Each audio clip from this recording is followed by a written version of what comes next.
Hello, this is Silvia Pavoni, economics editor of The Banker, reporting from Felaban in Lima, Peru. I'm talking to Charles Silverman, who is the group head of global financial institutions for Wells Fargo.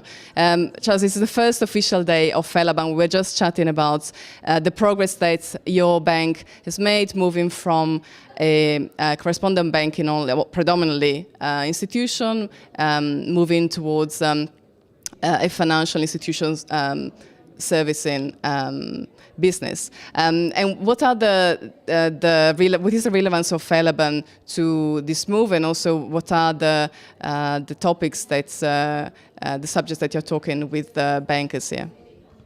Well, thank you very much for having me, Silvia. What we're trying to do at Wells Fargo is move our strategic approach with our customers from one of being a correspondent banking unit to one of being a financial institutions coverage group that can handle and provide more services to our customers around the world.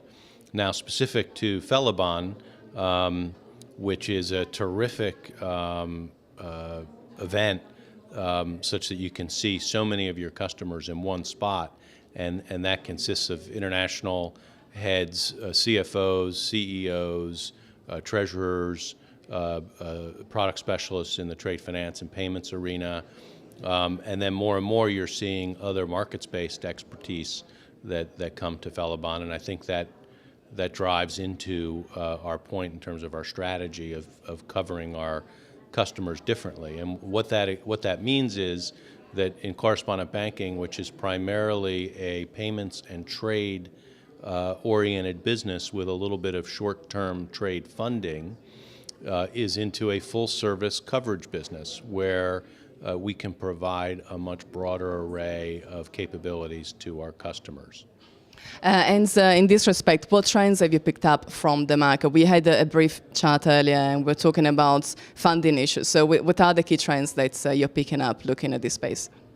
Well, one thing that has become fairly apparent is that the Latin banking community is becoming stronger and stronger. And when you look at credit ratings, you're starting to see some of the banks in Latin America have higher credit ratings than those institutions that are providing the funding. That complicates matters a little bit, and ultimately should shake out in a market-oriented environment whereby the providers of funding, if they don't have a equal or higher credit rating or some sort of a competitive advantage globally in terms of the currency being borrowed, that they wouldn't be able to provide competitive pricing. And I think what we're seeing in the market is that the Latin banks, as they continue to strengthen with their ratings and in investment grade categories, are able to access the public markets. And I think over the last year you've seen much more of that. And of course, once you start accessing the public markets, once you start increasing the size of your balance sheet, you're going to see all additional capabilities and requirements in the form of hedging strategies on the interest rate and foreign exchange side. You're going to see access to the public markets become much more evident, and that's going to be a fantastic situation for the Latin banks, as their names are going to become much better known to the global banking community.